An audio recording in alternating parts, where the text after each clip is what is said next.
Hello guys, good morning. तो आप ही की रिक्वेस्ट थी कि मैम कम से कम 2 लेक्चर तो होने चाहिए ताकि साइको का जो कोर्स है वो जल्दी से जल्दी निपट सके। ओके, तो अब भी हम लोग अधिगम पढ़ रहे हैं और अधिगम जितना जल्दी हो सकेगा मैं कंप्लीट करवा दूंगी, क्योंकि यही सबसे बड़े टॉपिक थे साइको और साइकोलॉजी के बारे में, वो डिटेल से जो बताया आपको। और अधिगम, इसके बाद में तो बुद्धि वगैरह सब छोटे छोटे से टॉपिक है, जल्दी हो जाएंगे। ओके, तो देखो सी एल हल का सिद्धांत, ठीक है, ये वैज्ञानिक का नाम है, आपको बहुत बार बताया भी है मैंने। हल से क्या मतलब है यहाँ पे। इनकी एक बुक थी, उसका नाम था प्रिंसिपल ऑफ बिहेवियर। ओके, अब सिद्धांत के नाम मैं आपको हमेशा बोलती हूँ, सिद्धांत के नाम बहुत इंपॉर्टेंट है। देखो मैं आपको कुछ ज़्यादा ही समझाते समझाते कुछ ज़्यादा ही फील्ड में चल जाती हूँ और उससे वीडियो लंबी बन जाती है, तो आज से पॉइंट टू पॉइंट बात करेंगे। ओके, तो सिद्धांत के नाम आपको याद होने चाहिए। तो जो हल का सिद्धांत है उसको पुनर्बलन का सिद्धांत भी बोला जाता है, परबलन का सिद्धांत भी बोलते हैं, सबलीकरण का सिद्धांत भी इन्हें ही कहा जाता है, और चालक न्यून का सिद्धांत भी इसे ही कहा जाता है। ठीक है, इसके बाद में हल ने सीखने के लिए आवश्यकता को महत्वपूर्ण माना है। मोस्ट इंपॉर्टेंट चीज़ आपसे पूछा जा सकता है कि हल ने निम्नलिखित में से सीखने के लिए किसे महत्वपूर्ण माना है, तो आवश्यकता भी वहाँ पे एक ऑप्शन देखने को मिलेगा। तो आवश्यकता को, या फिर ऐसे ऐसे भी बोल सकते हैं कि निम्नलिखित में ऐसे कौन कौन से स्टेटमेंट करेक्ट है, और आपको 3-4 स्टेटमेंट बना के दे दे अलग अलग वैज्ञानिकों के कि किसने किसको ज़्यादा भाव दिए या किसने किसको महत्वपूर्ण माना है सीखने के लिए। ठीक है, तो हल ने सीखने के लिए आवश्यकता को महत्वपूर्ण माना है। जब प्राणी को आवश्यकता होती है तो वह आवश्यकता की पूर्ति के लिए क्रियाएं करता है, और ये सही बात भी है, मैं भी यही मानती हूँ। मैं इनके सिद्धांत से, खैर ये कोई नहीं पूछने वाला कि हमारी मैम किसके सिद्धांत से पूर्णतः सहमत है, बट या मैं सहमत हूँ, क्योंकि आप खुद देख लो ना यार, आपको साइकोलॉजी पढ़नी थी, है ना, आपको साइकोलॉजी की आवश्यकता थी। क्यों आवश्यकता थी? क्योंकि सिलेबस में ऐड हो चुकी है। 1 महीने 1.5 महीने पहले तो आपको साइको नहीं पढ़नी थी, तो आवश्यकता की वजह से ही आप प्रतिक्रिया करते हो। आपको अब साइकोलॉजी पढ़नी है, इसीलिए आप वीडियो देख रहे हो। अगर आपके सिलेबस में साइकोलॉजी नहीं होगी, फिर नहीं होती, और मैं इस चैनल पर फिर भी साइकोलॉजी की वीडियोस अपलोड करती, आप बिल्कुल नहीं देखते। समझ रहे हो मेरी बात? तो आवश्यकता ही वह आवश्यकता की पूर्ति के लिए क्रियाएं करता है। चालक उसे आगे बढ़ाते हैं, और जब उसकी आवश्यकता की पूर्ति हो जाती है तो उसे पुनर्बलन मिलता है। अब आवश्यकता की पूर्ति हो गई तो पुनर्बलन में मैंने आपको ये भी बताया था पहले कि पुनर्बलन मोस्टली वही होता है कि हम लोग उसका मनोबल और बढ़े, इस वजह से, जैसे शाबाश बोल दिया, गुड बोल दिया, एक्सीलेंट बोल दिया, यही सब वर्ड्स, इसीलिए इसे पुनर्बलन का सिद्धांत भी बोलते हैं। तो जब काम की पूर्ति हो जाती है तो उसको पुनर्बलन दिया जाता है, पुनर्बलन मिलता है, इसीलिए इसको पुनर्बलन का सिद्धांत भी कहते हैं, या फिर परबलन का सिद्धांत भी बोला जा सकता है, या फिर सबलीकरण का सिद्धांत भी कह सकते हैं। ठीक है, हल ने अपने सिद्धांत में गणित का प्रयोग किया था। ध्यान रखना भाई साहब, आप वैसे भी ध्यान रख सकते हो, गणित के अंदर मोस्टली क्या करते हो, इस सवाल को हल करो, उस सवाल को हल करो। ठीक है, तो देखो थोड़ा सा दिमाग लगाते ना, अपने आप ट्रिक निकल के आ जाती है। गणित में सवालों को क्या करते हो आप, हल करते हो। आज से सॉल्यूशन बोलना ही मत, 2-3 दिन बोलना, हम तो सवाल हल करेंगे, अपने आप याद हो जाएगा। ठीक है, तो हल ने अपने सिद्धांत में गणित का प्रयोग किया है।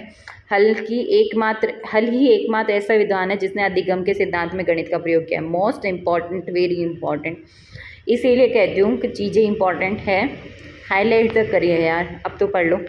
हल ही एकमात्र ऐसा विद्वान है जिसने अधिगम के सिद्धांत में गणित का प्रयोग किया है। इसमें 17 स्वयं सिद्धियों या 17 उप सिद्धांत तथा प्रेमियों का प्रयोग, अच्छा ये प्रेमियों ने आई थिंक परमे होगा, तथा ये बताता है कि जब प्राणी को आवश्यकता होती है तो वह सीखता है। तो यहाँ सिर्फ 2 चीज़ें मेन है कि सीएल हल का सिद्धांत के और क्या क्या नाम है, पुनर्बलन, परबलन, सबलीकरण और चालक न्यून। और आपको ये चीज़ ध्यान रखनी है कि हल ने जो है गणित का यूज़ किया था अधिगम के सिद्धांत में। ठीक है, और बाकी तो इसमें कुछ ऐसा इंपॉर्टेंट है नहीं है। इसके अलावा आप ये चीज़ भी ध्यान रखना कि हल ने निगमनात्मक विधि या तार्किक निगमनात्मक विधि या उपकल्पित निगमनात्मक विधि का प्रयोग किया है। ठीक है, तो आपसे पूछा जा सकता है निगमनात्मक विधि का यूज़ किसने किया है, तो हल ने किया है। बीएफ स्किनर ने इस सिद्धांत को श्रेष्ठ तथा वैज्ञानिक माना है। तो ये जो, अब देखो काफ़ी सारे सिद्धांत पढ़ाने के बाद मैं आपको बता दूंगी, है ना। ऐसा होता है कि आपको 4 सिद्धांत के नाम दे दिए और आपसे पूछेंगे कि निम्नलिखित में से वैज्ञानिक सिद्धांत कौन कौन से हैं, या फिर ऐसे पूछ लेंगे कि निम्नलिखित में से अमनोवैज्ञानिक सिद्धांत कौन कौन से हैं, तो हमको पता होना चाहिए कि कौन कौन से सिद्धांत वैज्ञानिक थे, कौन कौन से सिद्धांत थे जो अमनोवैज्ञानिक थे। ठीक है, तो BF स्किनर साहब थे, उन्होंने इस सिद्धांत को श्रेष्ठ माना है कि भाई बहुत ही फर्स्ट क्लास मस्त एकदम झकास वाला सिद्धांत था, और वैज्ञानिक भी माना है। ठीक है, आगे चलते हैं। शिक्षा में प्रयोग, अब हमने वो तो पढ़ लिया सिद्धांत। शिक्षा में क्या यूज़ है, तो देखो अध्यापक बालकों को शिक्षण तथा शिक्षा के उद्देश्य बताए, क्योंकि आपको भी पता है क्लास के अंदर अगर कोई टॉपिक नया भी स्टार्ट हो रहा है तो पहले उसके बारे में आपको पता थोड़ा बहुत डिस्कस करना चाहिए स्टूडेंट से, ताकि उनका इंटरेस्ट डेवलप हो वो पढ़ने में। तो अध्यापक बालकों को शिक्षण तथा शिक्षा के उद्देश्य बताए, और सेकंड है अध्यापक शिक्षण कार्य को बालक के व्यवहारिक जीवन से जोड़े। ठीक है, अध्यापक जो है वो शिक्षण कार्य को काई से जोड़े, बालक के व्यवहारिक जीवन से। जैसे मैंने कल भी आपको एक एग्जांपल दिया था, जैसे मान लो कोई आपको कार्बोहाइड्रेट, प्रोटीन और वसा के बारे में पढ़ा रहा है बायो में, है ना, मतलब आपको मान लो क्लास में पढ़ाना है। ठीक है, क्योंकि आप तो पढ़ोगे नहीं, आप तो बड़े हो गए हो। ठीक है, तो बालक के व्यवहारिक जीवन से जोड़ना है। आप शुरुआत कैसे करोगे उस टॉपिक का, यही सब सिखाया जाता है टीचिंग मेथड में। तो आप बोलोगे मैम टीचिंग मेथड पढ़ा रहे हो, नहीं नहीं, आपको सिर्फ एक एग्जांपल दे रही हूँ। आप यही तो डिस्कस करोगे कि बेटा दाल खाते हो, कभी कभी घर में बनती है, सब्जी बनती है, रोटी बनती है, तो इनसे हमें क्या मिलते हैं, कार्बोहाइड्रेट, प्रोटीन, वसा। घी खाते हो, घी से क्या, वसा। तो ये सब चीज़ें आप उनसे डिस्कस करोगे उनकी व्यवहारिक जीवन को जोड़ते हुए। ठीक है, तो उनको ये चीज़ें, मतलब कहने का मतलब वही यार, समझा कर पढ़ाओ, उनको भी अच्छा लगेगा, वो भी इंटरेस्ट दिखाएंगे। वरना आपको पता है ना, आप एक 12th वाले स्टूडेंट को पढ़ाओगे, जाओगे, लेक्चर लोगे, ख़त्म, उनको फिर भी समझ में आ जाएगा, वो चुपचाप बैठ भी जाएंगे। छोटी क्लास में कभी जाने का मौका मिल जाए ऐसे ही घूमने का, तो जा कर के देखना, अगर आपने डायरेक्ट बोर्ड पे पढ़ाना शुरू कर दिया ना, क्योंकि वो किसी की नहीं सुनते, आधे से ज़्यादा तो क्लास के बाहर दिखेंगे। ठीक है, कोई उस टाइम फिर किसी को भूख लगेगी, किसी को प्यास लगेगी, मोस्टली बच्चे बाहर ही देखेंगे। तो बच्चों को पढ़ाने का तरीका अलग होता है। सोचते हैं बच्चों को पढ़ाना बहुत ईजी है, पर नहीं, उन्हीं को संभालने में जोर आता है। बाकी बड़े होते होते इतना तो समझ आ ही जाता है कि पढ़ाई बहुत इंपॉर्टेंट है, पढ़ाई के बिना कुछ भी नहीं है। तो 12th वाले स्टूडेंट्स में इतनी दिक्कत नहीं आती। तो इसी वजह से बालक के व्यवहारिक जीवन के साथ में जोड़कर अध्यापक को अपना शिक्षण कार्य करना चाहिए। अध्यापक बालकों को अच्छी आदतों का महत्व, अच्छे कार्य आदि के महत्व के बारे में बताएं, जिससे बालक उनको सीखे। देखो आपको पता है छोटा बच्चा होता है तो उसको यही चीज़ बोली जाती है, बेटा झूठ नहीं बोलना चाहिए, है ना, सच बोलना चाहिए हमेशा, चाहे वो झूठ बोले, पर सिखाएंगे तो अच्छा ही ना। तो वही वाली बात है कि अच्छी आदतों का महत्व बताना चाहिए, अच्छे कार्यों के बारे में, कार्यों का महत्व बताना चाहिए। ठीक है, ताकि बालक उनको सीखे। अब मोस्ट डिमांडिंग सिद्धांत, एक स्टूडेंट है वो बहुत दिनों से बोला है मैम क्रिया प्रस्तुत अनुबंधन का सिद्धांत समझा दो, इम्पोर्टेंट भी है, वहाँ से सवाल भी आते हैं।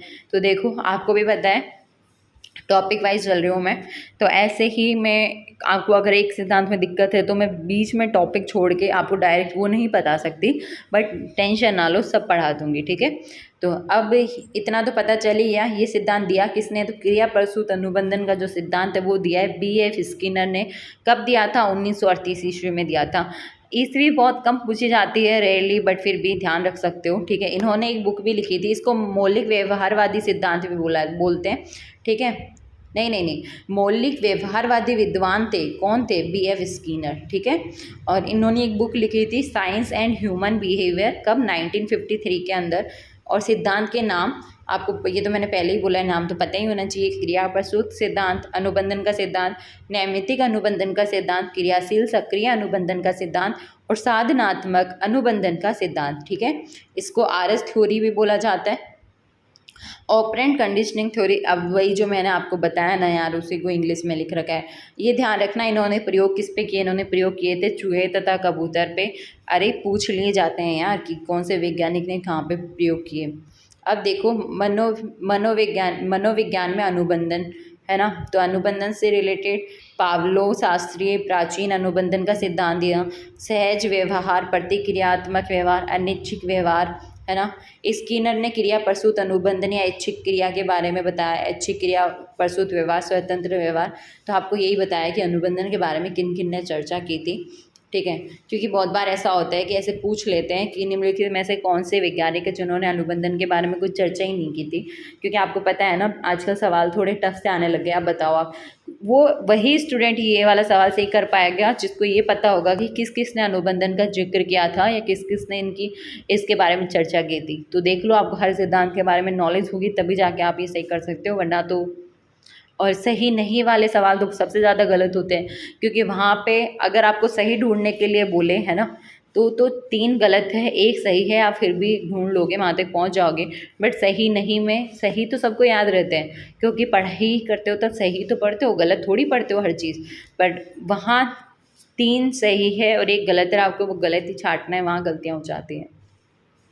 स्किनर ने सीखने के लिए पुनर्बलन सूचियों को महत्वपूर्ण माना है। जैसे अभी हल के लिए पर बोला था हमने कि हलजी जो थे, है ना, हल साहब जो थे, हल वैज्ञानिक जो थे, उन्होंने किसको ज़रूरी माना था, किसको महत्वपूर्ण माना था सीखने के लिए? तो आपको पता होगा ना किसको माना था, बताओ? आवश्यकता को। ऐसे जब मैं आपसे पूछूँ या तो आप खुद सोचा करो, अभी पढ़ाया था आपको इससे लास्ट लेक्चर में, तो इतना तो पता होना चाहिए ना बेटा। तो स्किनर ने सीखने के लिए किसको महत्वपूर्ण माना है? तो ध्यान रखना, पुनर्बलन को। ठीक है, पुनर्बलन को महत्वपूर्ण माना है। इसके बाद में धनात्मक पुनर्बलन से सीखने के लिए स्किनर पेटी, स्किनर बॉक्स में प्रयोग किया है। ठीक है, 2 प्रकार का अनुबंधन बताया। तो अगर आपसे कोई पूछे कि धनात्मक पुनर्बलन से सीखने के लिए स्किनर पेट मतलब स्किनर पेटी या स्किनर बॉक्स का यूज़ किसने किया है, तो ऑब्वियस है, नाम से ही पता चल रहा है। ठीक है, स्किनर ने। और किसको सीखने के लिए ध्यान रखना, धनात्मक पुनर्बलन, क्योंकि अभी अपन लोग पढ़ेंगे पुनर्बलन भी कितने प्रकार के होते हैं। ठीक है, तो 2 प्रकार, और इन्होंने कितना बताया, 2 प्रकार के अनुबंधन बताए थे। अब वो 2 प्रकार के जो अनुबंधन बताए थे वो कौन कौन से थे, ये ज़्यादा इंपॉर्टेंट हो जाता है। कुछ नहीं तो नाम के बारे में तो पता होना ही चाहिए कि स्किनर ने 2 अनुबंधन बताए थे। पहला था पुरस्कार अनुबंधन और दूसरा था विभेदन अनुबंधन। जो पुरस्कार अनुबंधन था उसके अंदर प्राणी के द्वारा सही कार्य करने पर उसे पुरस्कार दिया जाता है, जैसे अच्छा होमवर्क करने पर ग्रेड ए, प्रशंसा पत्र, मेडल, छात्रवृत्ति और स्मृति चिन्ह। आप अगर क्लास में टॉप करोगे या फिर कोई डांस फंक्शन है, आपने डांस अच्छा किया, आपको फर्स्ट रैंक मिली, या फिर आपके नंबर अच्छे हैं, मार्क्स अच्छे हैं, जैसे लड़कियों को इंदिरा गांधी, आई थिंक इंदिरा गांधी योजना के तहत पैसे मिलते हैं ना, जब 75% से अबाव होता है 12th के अंदर।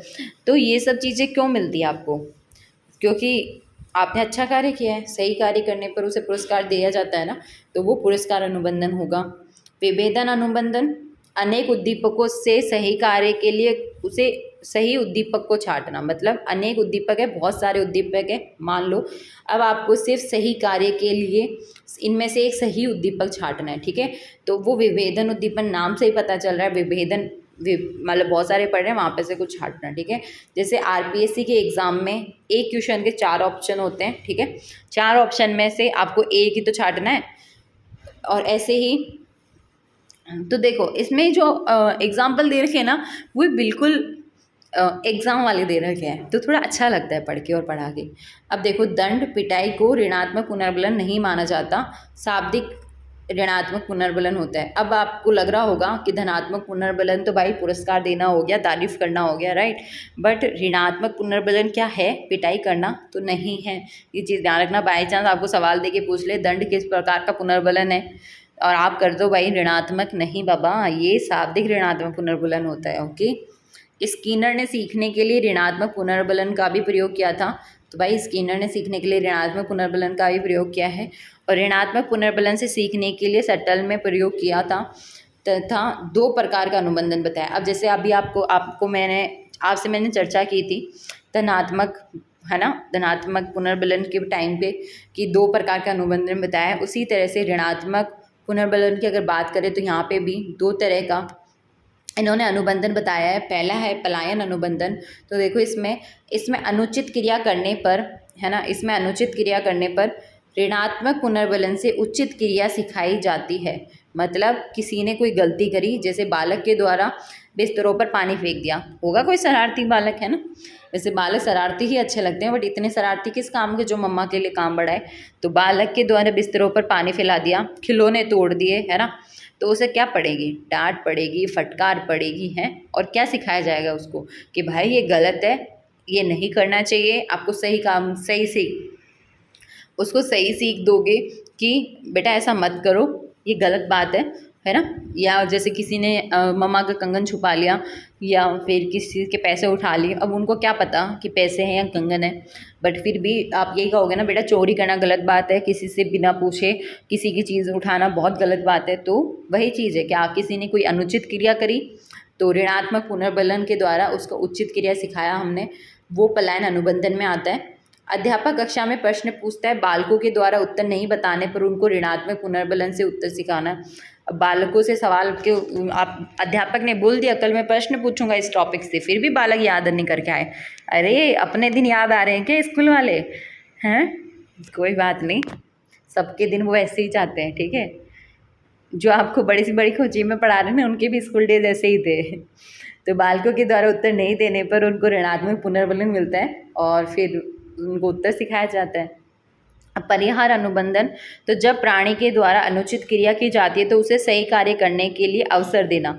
देखो पलायन अनुबंधन में तो ये था कि डायरेक्ट उसको जो अनुचित कार्य करेगा भाई उसको उचित कार्य सिखाएंगे, ठीक है। बट यहाँ पर और किससे, ऋणात्मक पुनर्बलन की सहायता से। बट यहाँ पर जो परिहार अनुबंधन है इसके अंदर अवसर देते हैं, परिहार अवसर ऐसे करके 2 बार बोलना, परिहार अवसर याद हो जाएगा, ठीक है। तो परिहार अनुबंधन में क्या होता है, जब प्राणी के द्वारा अनुचित क्रिया की जाती है तो उसे सही कार्य करने के लिए अवसर देते हैं। बोलते हैं ना बहुत बार, तुझे एक लास्ट मौका दे रहा हूँ मैं, ठीक है। तो ये वही मौका है जिस मौके की तुम्हें तलाश थी, पढ़ लो आराम से, जॉब चाहिए ना। अब देखो, जैसे अध्यापक के द्वारा कक्षा में प्रश्न पूछे जाते हैं और जिन बालकों ने उत्तर नहीं दिया है उनको याद करने के लिए समय देना। अध्यापक कितना अच्छा है ना, कि प्रश्न भी पूछे और जिन्होंने उत्तर नहीं दिया उनको कोई ऋणात्मक पुनर्बलन नहीं दिया, उनको टाइम दिया, एक और मौका दिया कि आपको मैं टाइम देता हूँ, आप मेरे को थोड़ी देर बाद में इसका जवाब दे देना, ठीक है, याद करके। अब ऋणात्मक पुनर्बलन मोस्ट इम्पॉर्टेंट लगाया मैंने, पढ़ लेते हैं क्या लिख रखा है। ऋणात्मक पुनर्बलन से प्राणी जल्दी सीखता है परंतु अस्थायी होता है। आपने डांटा, फटकारा, मारा, पीटा, 2 दिन तक तो ठीक है, बट फिर 2 दिन बाद में वही, और फिर क्या बोलते हैं, ये तो सुनता ही नहीं है, ढीठ हो गया है ना। तो वो ढीठ नहीं होते हैं, वो भी एक प्रोसेस है कि जो ऋणात्मक पुनर्बलन से प्राणी जल्दी से सीखता है ना, वो उतना ही अस्थायी होता है, जितने जल्दी से सीखता है उतनी जल्दी से भूल भी जाता है। जबकि धनात्मक पुनर्बलन से प्राणी धीमी गति से सीखता है परंतु स्थायी होता है। अतः अध्यापक को धनात्मक पुनर्बलन का ही प्रयोग करना चाहिए। मतलब आराम आराम से, बच्चे को कुछ समझ में ही नहीं आ रहा तो उसको प्यार से बैठाओ, समझाओ। अगर उसको कोई प्रॉब्लम है किसी टॉपिक में, उसको मैथ नहीं आ रही है, साइंस नहीं आ रही है, तो एक्स्ट्रा क्लासेस दो, उसको ट्यूशन्स दो, उसको पढ़ाओ, ठीक है, सबके। और अगर उसको फिर भी कोई दिक्कत है, चाहे फैमिली प्रॉब्लम हो चाहे कुछ भी, तो उससे एक फ्रेंड की तरह डिस्कस करना चाहिए, बात करनी चाहिए, ताकि वो बच्चा अपने जो भी बातें, जो भी प्रॉब्लम है वो टीचर से शेयर कर सके और टीचर उनका हल निकाल सके, समझ लो। तो वो चीज़ होती है कि आप सिर्फ इतना ध्यान रखना, ऋणात्मक पुनर्बलन से प्राणी जितना जल्दी सीखता है उतना ही जल्दी वो भूल जाता है। बट धनात्मक पुनर्बलन से सीखता तो वो धीरे धीरे है, बट वो स्थायी होता है, ठीक है। अतः अध्यापक को कैसे पुनर्बलन का यूज़ करना चाहिए, तो धनात्मक पुनर्बलन, ये सवाल थोड़ा ऐसा है कि अगर कोई बच्चा तुक्का भी मारेगा ना तो भी करेक्ट हो जाएगा, क्योंकि इतना आइडिया तो हर कोई लगा लेता है कि बच्चों के लिए सब कुछ अच्छा होना चाहिए, है ना। आपको भी पता है आजकल जो जितनी भी पढ़ाई हो रही है वो सिर्फ मतलब बालक को ही ध्यान में रख के हो रही है। ऐसा नहीं है कि अध्यापक का क्या फ़ायदा है या अध्यापक को दिक्कत होगी तो होगी, बालक ध्यान रखना चाहिए भाई, बालक खुश रहे, ठीक है। बालकों से स्कूल है, ये लाइन अभी याद आई तो बता दिया ऐसे ही, बट हाँ। तो अध्यापकों को धनात्मक पुनर्बलन का ही प्रयोग करना चाहिए। पुनर्बलन के प्रकार, है ना, तो पुनर्बलन कितने प्रकारों के हैं, ध्यान रखना इस चीज़ का भी। तो देखो, पुनर्बलन से सीखने के कार्यों की आवृत्ति या प्रयोग बढ़ता है, ठीक है। पुनर्बलन से सीखने के कार्यों की आवृत्ति, क्योंकि अभी किसी ने काम किया, आपने बोला वाह वेरी गुड, तो उसको लगेगा वाह यार मेरे को आज जैसे मान लो कि अच्छा एग्जांपल याद आया है, 2 मिनट सुन लो, 2 मिनट नहीं 1 मिनट सुन लो, चलो, है ना। आपको पता है अभी तो हैंड राइटिंग पे कोई ध्यान नहीं देता, बट बचपन में यही बोलते हैं बेटा और अच्छे से लिखो, याद है श्रुति लेख भी लिखवाए जाते थे।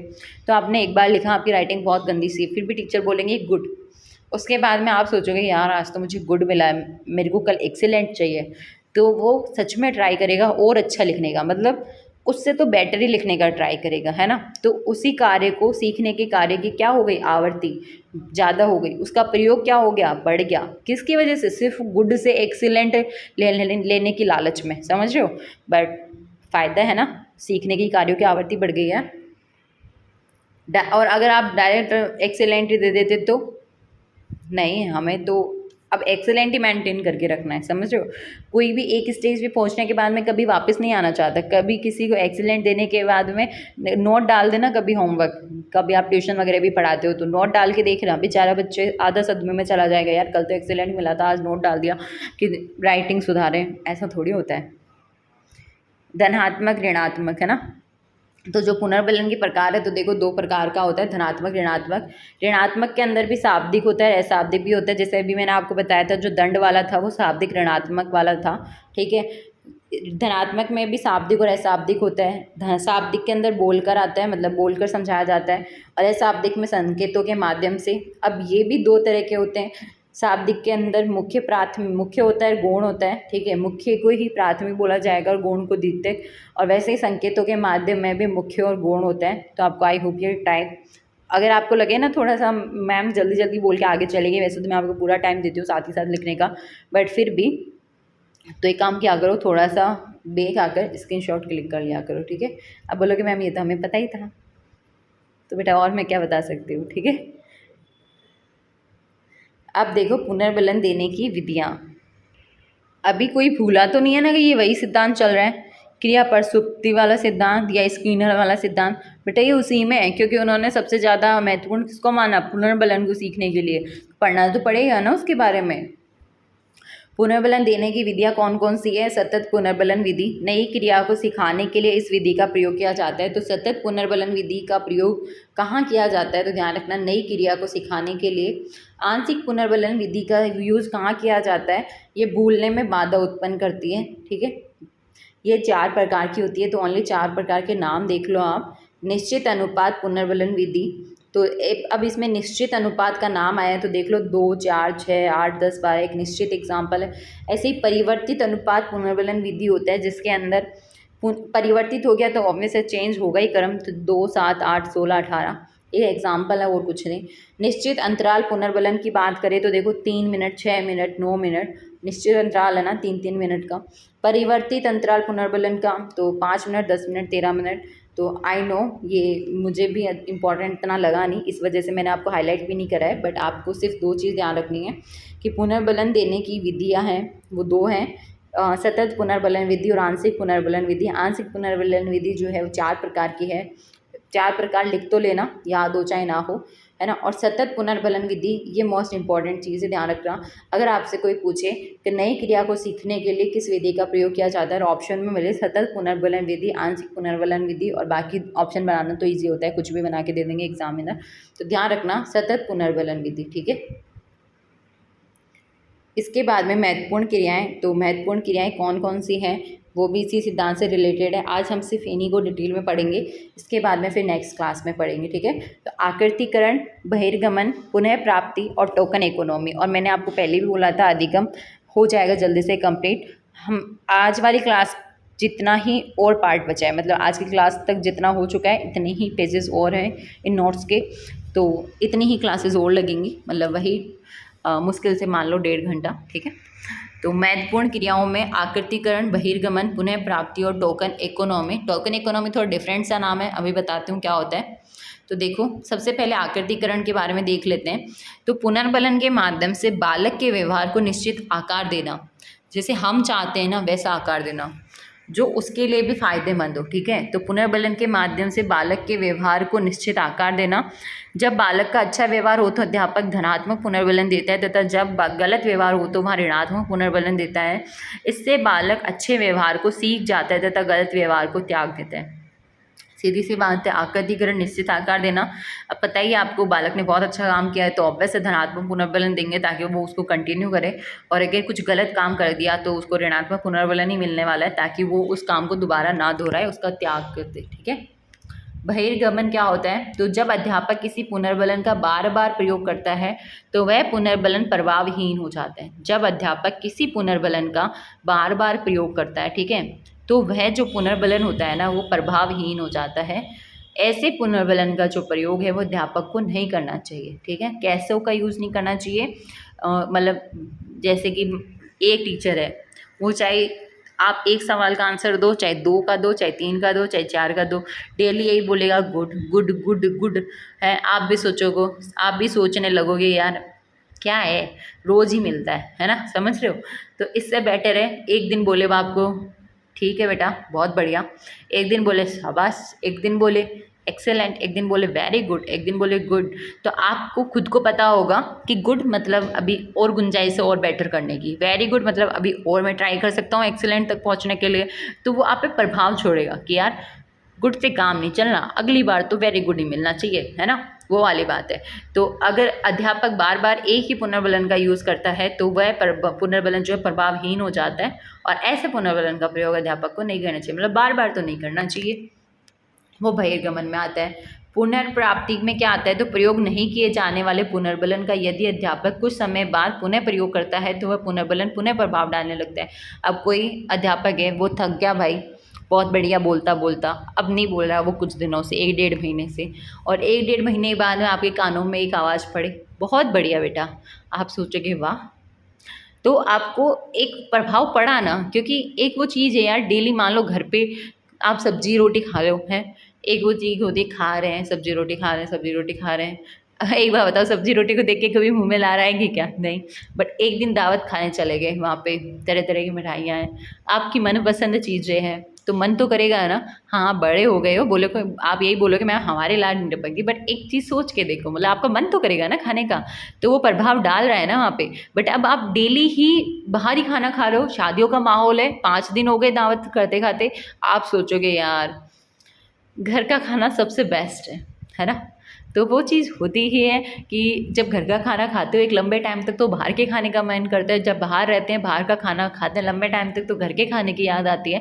तो जिस तरह से इधर प्रभाव पड़ रहा है ना, ये सिर्फ एक व्यवहार वाला एग्जाम्पल हो गया ताकि आपको ये चीज़ अच्छे समझ में आ जाए। वो यहाँ पे है कि जब बार बार एक ही पुनर्बलन का यूज़ करते हैं प्रभाव नहीं पड़ता है तो वो बहिर्गमन में आता है, बट अगर वापस से थोड़े टाइम के बाद में उसका वापस से यूज़ होने लग जाए तो और प्रभाव भी पड़ता है तो उसको पुनर्प्राप्ति कहते हैं, ठीक है। मुझे नहीं लगता इससे ज़्यादा इजी वे में कोई कुछ समझा सकता है। हाँ थोड़ी सी बात एक्स्ट्रा हो जाती है, बट लिटरली मैं अगर वो बातें ना करूँ तो आई थिंक मैं रिकॉर्डिंग नहीं कर पाऊँगी। आपको पता है अपने चैनल पे लाइव का ऑप्शन नहीं आता, तो कोई बात नहीं, आप ऐसे ही पढ़ लो, ठीक है। टोकन इकोनॉमी, तो टोकन इकोनॉमी क्या होता है, ये लास्ट पॉइंट है आज का। जब बालक पुनर्बलन के माध्यम से सीख गए अच्छे व्यवहार को अपनी इच्छा अनुसार लाभ के लिए उसका प्रयोग करता है, उसे टोकन इकोनॉमी कहते हैं। बहुत अच्छी बात है कि बालक ने पुनर्बलन के माध्यम से कुछ सीखा, है ना, और क्या सीखा, अच्छा व्यवहार ही सीखा। तो अब वो अपनी इच्छा अनुसार उसको अपने लाभ के लिए यूज कर सकता है, अच्छी बात है। देखो आपको भी पता है कि बहुत से लोग होते हैं जो जल्दी हाइपर हो जाते हैं, जल्दी जिनको गुस्सा आता है वो बनी हुई बात को भी बिगाड़ देते हैं ना। और कुछ लोग होते हैं जिनका बोलने का तरीका इतना मतलब इतना अट्रैक्टिव होता है या इतना हम पे इफ़ेक्ट पड़ता है, इफ़ेक्टिव होता है कि हम सोचते हैं कि यार मान लेनी चाहिए इसकी बात, कितना ढंग से बोल रहा है, कितनी रिक्वेस्ट करके बोल रहा है, ठीक है। तो एक चीज़ बताओ, शुरू के अंदर जब आप लोग स्कूल में ही जाते हो या घर के अंदर भी छोटे बच्चे को यही बोलते हैं ना, बेटा बड़ों से बदतमीज़ी नहीं, है ना, बोलते हैं। तो ये चीज़ें सिखाई जाती है, और अगर वो बड़ों से प्यार से बात करते हैं, वाह बेटा तू तो सीख गया है, तू तो बहुत समझदार है। तो एक वो चीज़ होती है, उसने वो चीज़ें सीखी शाबाशी से, आपने उसको जो भी बढ़ावा दिया उससे, है ना।